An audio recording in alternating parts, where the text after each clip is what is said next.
When I switched from primarily digital to film photography, for about the first year or so, I was making critical mistakes that was costing me frames and subsequently money every time I went to get these mediocre photos developed. Now being a solid 3 to 4 years into almost shooting film exclusively, I understand that it wasn't just one thing that I was doing wrong, but rather a whole slew of issues. Film is already a confusing and expensive venture, and getting photos back from the lab can be a really deflating feeling, and in many cases has killed the urge to shoot for some of my friends. That being said, I've pinpointed 5 different things that we can try to improve on as especially novice photographers to try to get better images. The first and most important, but probably most difficult aspect to learn is proper exposure on all of your images. By not exposing an image correctly, you run the risk of an under or overexposed image. Either one of these is going to lose detail in either the highlights or the shadows, and in more dynamic scenes is going to make some images pretty much unrecognizable or unusable.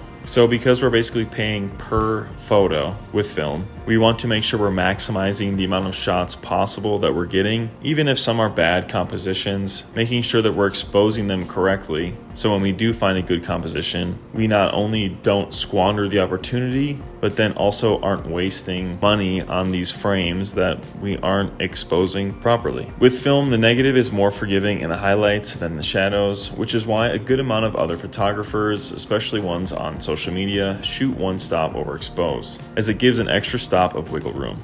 Because of this, you want to err on the side of caution, and when in doubt, overexpose by a stop or two, knowing you have more detail retention in the highlights versus the lowlights or shadows. Conversely, in digital photography, it's the opposite. You generally have more play in the shadows, so just keep that in mind when you're shooting. If you're not getting within a couple stops of the correct exposure, you're going to be losing details in either the highlights or the shadows, and might even have some strange color renderings from it. In my personal opinion, Kodak Portra and black and white film is going to have the best dynamic range, and since black and white is a hell of a lot cheaper, I would heavily recommend that when learning how to expose. The next issue is wanting to shoot with low aperture to get that creamy bokeh, especially at something like f1.8 all the time. When I was first starting out, I tried to shoot the lowest aperture I possibly could on pretty much every photo, which if it was daylight, ended up in extremely overexposed, completely unusable photos. Additionally, as you progress as a photographer, you'll quickly realize that using that low of an aperture for every photo is honestly silly. Low aperture has its time and place, but in many instances, shooting at f8 or f11 is necessary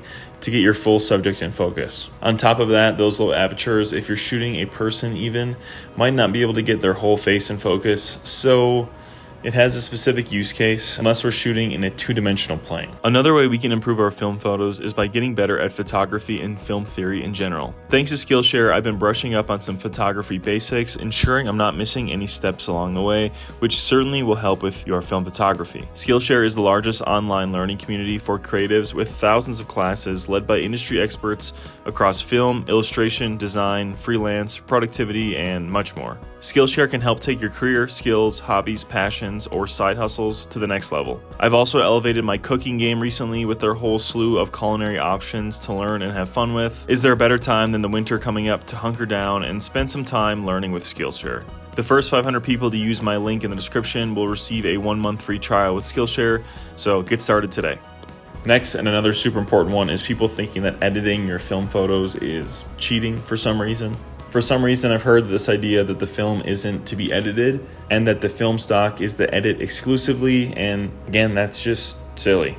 Even when film was the only way to shoot, photographers were constantly altering their photos in the darkroom, much like we do in Lightroom or Photoshop today. On top of this, the lab tech who is developing and scanning your photos is ultimately making a base edit, let's say, and thus making creative decisions that you as the photographer should certainly be making yourself. Now, if you don't want to take the time to edit, that's fine, and that's a whole different situation.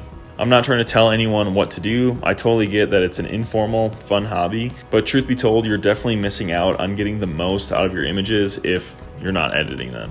Even if it's just tweaking white balance, saturation, contrast, etc., it's not a difficult step and can quite drastically help improve your photos. I know I will get photos back and be somewhat disappointed initially, but once I start editing them and getting the colors that I saw when I took the photo, the dopamine really starts hitting. Now, what if you're not comfortable editing photos or used to it, or you've never done it before? Well, there's no time like today to start. Honestly, when I first started editing photos, I was not very good at them, but I think now that I've been doing it for a handful of years now, I've gotten significantly better at white balancing them, finding which colors to really pull out of the photos, and honestly have just gotten a lot better over the years through practice, so you might as well start today. To be honest, editing on your phone or on the Instagram app or whatever, I think is totally sufficient. I personally wouldn't recommend that, as there are other free apps out there. Adobe is somewhat affordable, and I even made a tutorial on how I edit my photos, which I'll link up in the corner, but something is better than nothing in my opinion. Next up, and another huge component is not using a high quality lab. Back in my hometown, there were two labs that were about 20 minutes apart that I pretty much used almost exclusively when I first started out. They seemed to be fine, but truthfully, I didn't know any better. It wasn't until I went on a trip and then ended up mailing my film to a different lab, which was much cheaper to do a bulk order with. To my surprise, the scans that I received from this cheaper lab were infinitely better than the hundreds of scans from my local shop I'd been getting for the months prior. I quickly realized that my local shop had a shitty flatbed scanner and honestly a lab tech who didn't really care, thus rendering me with subpar results and low resolution scans. For the last 3 months or so, I've been exclusively going to Midwest Film Co. as they've gotten me incredibly sharp custom scans quickly at a really affordable rate. From C41 to ECN2 to black and white, they'll do pretty much anything and any type of film. I sent in all my scans from my road trip up to the Pacific Northwest, and despite some difficult conditions, the results speak for themselves, I think. If you're using a small mom and pop shop that isn't seeing a lot of volume of film, you might be better off investing in some of your own scanning equipment or finding a lab that is going to take your work a little more seriously. And lastly is to hedge your expectations.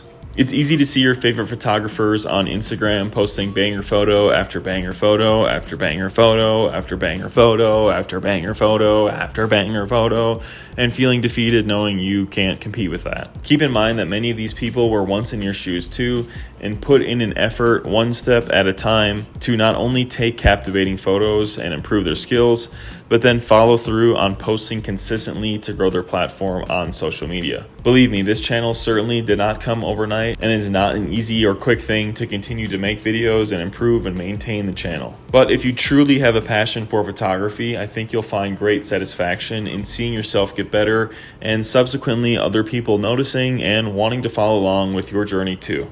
Additionally, many of these great photographers you see on social media are now in a spot with brands, or they've carved out their lifestyle to enable them to be in places to take insane photos frequently. Otherwise, these are the main things that I wish I could tell my 24-year-old self to take a little more seriously when I started taking film more seriously. I think if I would have improved exponentially, saving me tons of money over the years. And honestly, I might be in a different place than where I am now because of it.